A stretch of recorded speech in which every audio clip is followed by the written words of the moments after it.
പ്രിയപ്പെട്ട കുട്ടികളെ, 8ാം തരം വീഡിയോ ക്ലാസ്സിലേക്ക് സ്വാഗതം. നമ്മൾ രണ്ടാമത്തെ യൂണിറ്റ് ഇക്കായി ദോ. ഇപ്പോൾ ഇവിടെ നിങ്ങൾ കാണാം, ഒരു കുട്ടി കിടന്നിറങ്ങുമ്പോൾ സ്വപ്നം കാണുന്നതായിട്ടാണ് ചിത്രീകരിച്ചിരിക്കുന്നത്. നല്ല ചിത്രം അല്ലേ?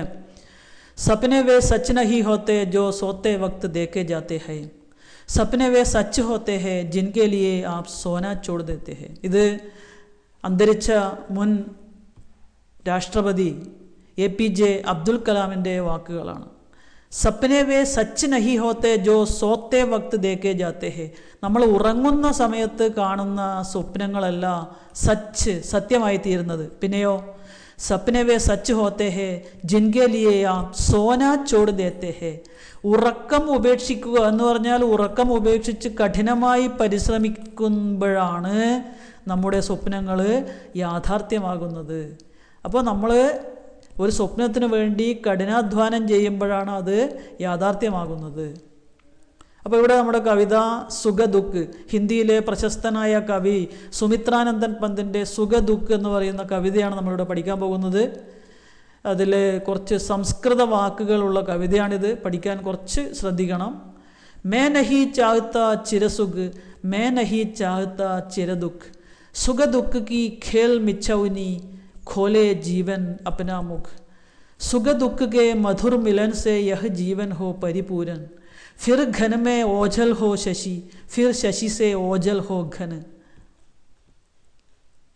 जग पीड़ित है अति दुख से, जग पीड़ित रे अति सुख से, मानव जग में बंट जावे दुख सुख से और सुख दुख से.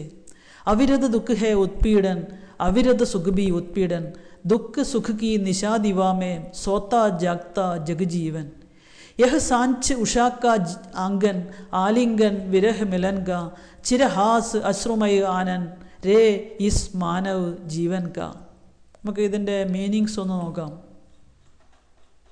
സപ്ന എന്ന് പറഞ്ഞാൽ സ്വപ്നം, സച്ച് സത്യം, വക്ത് സമയം, സോത്തെ ഉറങ്ങുന്ന, സോന ഉറങ്ങുക, നീന്ത് എന്ന് പറഞ്ഞാൽ ഉറക്കം, ചോടന ഉപേക്ഷിക്കുക, ചാഹ് ആഗ്രഹം, വിഷ് ചാഹന ആഗ്രഹിക്കുക, ചിർ എന്നും നിലനിൽക്കുന്ന, സ്ഥായി രൂപസേ രഹനേവാല എവർ ലാസ്റ്റിംഗ്, ഖേൽ മിച്ചൗനി ഒളിച്ചുകളി, ഹൈഡ് ആൻഡ് സീക്ക് ചുപ്പാ ചുപ്പി കാ ഖേൽ, ബാരി ബാരി സേ മാറി മാറി ആൾട്ടർനേറ്റീവ്ലി, ഖോൽന തുറക്കുക, മുഖ് മുഖം, മിൽന മിലൻ കൂടിച്ചേരൽ, പരിപൂരൻ പരിപൂർണം, ഖന് മേഘ് ബാദൽ മേഘ്, ഓജൽ അപ്രത്യക്ഷമാവുക ടു ഡിസപ്പിയർ, ശശി ചന്ദ്രൻ, ജഗ് ലോകം, പീഡി ദുഃഖിക്കുക പീഡ വേദന, ബണ്ട് ജാന വീതിക്കപ്പെടുക, പാർട്ടിഷൻഡ് ഷെയർഡ്, അവിരത് തുടർച്ചയായി നിരന്തർ, ലഗാത്താർ ഉത്പീഡൻ ദുഃഖം, നിശ രാത്രി, ദിവ പകൽ, സോത്ത ഉറങ്ങുക, ജാഗ്ത ഉണരുക, സാഞ്ച് എന്ന് പറഞ്ഞ സന്ധ്യ, സായങ്കാൽ, ഉഷ പ്രഭാത്, സബേര സുവ്, ആങ്കൻ മുറ്റം, വിരഹ് വേർപാട്, മിലൻ കൂടിച്ചേരൽ, ഹാസ് ചിരി, അശ്രു കണ്ണുനീർ,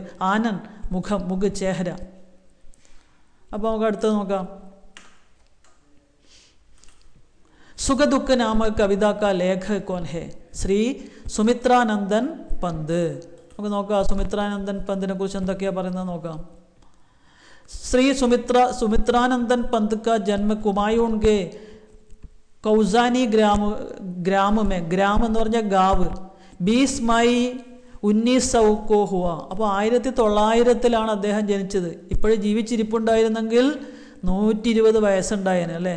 പക്ഷെ അദ്ദേഹം 77 മരിച്ചു അല്ലെ, 77 വയസ്സിൽ മരിച്ചു.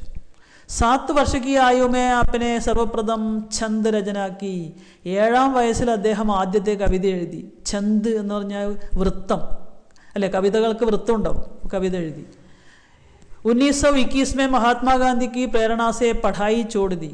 21ാമത്തെ വയസ്സിൽ അദ്ദേഹം മഹാത്മാഗാന്ധിയുടെ പ്രേരണ കൊണ്ട് പഠായി ചോടുതി എന്നിട്ട് സ്വാതന്ത്ര്യ സമരത്തിൽ പങ്കെടുത്തു. അപ്പനെ പ്രഗതിശീൽ വിചാരോങ്കി പത്രിക രൂപാബ് നിക്കാലി ഥി. അപ്പോൾ എഴുത്തുകാരനായിരുന്നു, അതുപോലെ സ്വാതന്ത്ര്യ സമര സേനാനിയായിരുന്നു.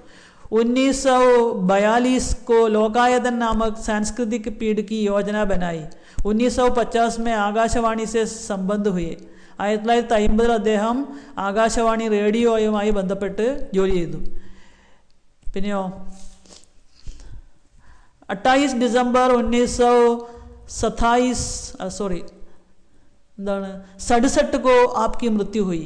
कला और बूटा छांद पर साहित्य अकादमी पुरस्कार, लोकायतन पर सोवियत लैंड नेहरू पुरस्कार और ചിദംബര पर ज्ञानपीठ पुरस्कार से आप सम्मानित हुए. അപ്പോൾ അദ്ദേഹത്തിൻ്റെ ചിദംബര എന്ന് പറയുന്ന കവിതാ സമാഹാരത്തിന് ജ്ഞാൻപീഠ് പുരസ്കാരം നേടിയിട്ടുണ്ട് സുമിത്രാനന്ദൻ പന്ത്. അപ്പോൾ അതിലെ ക്വസ്റ്റ്യൻസ് നോക്കാം.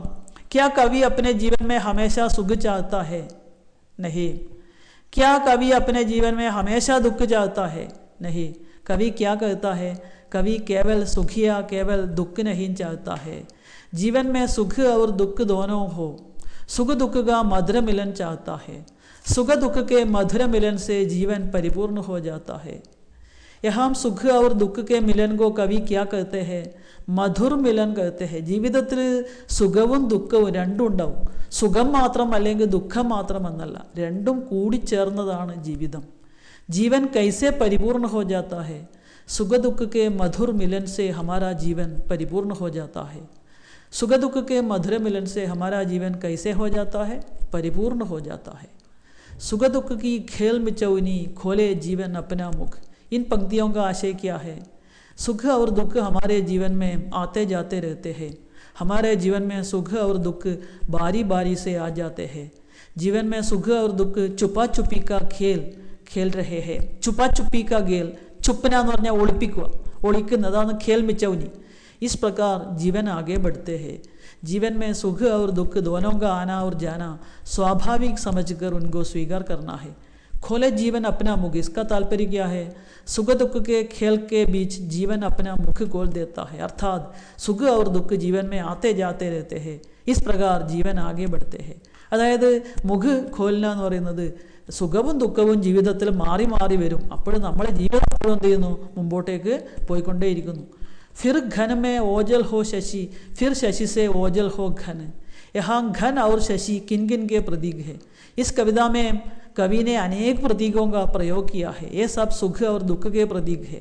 यहाँ घन दुख का प्रतीक है, शशि सुख का प्रतीक है. बाकी നമുക്ക് അടുത്ത ക്ലാസ്സിൽ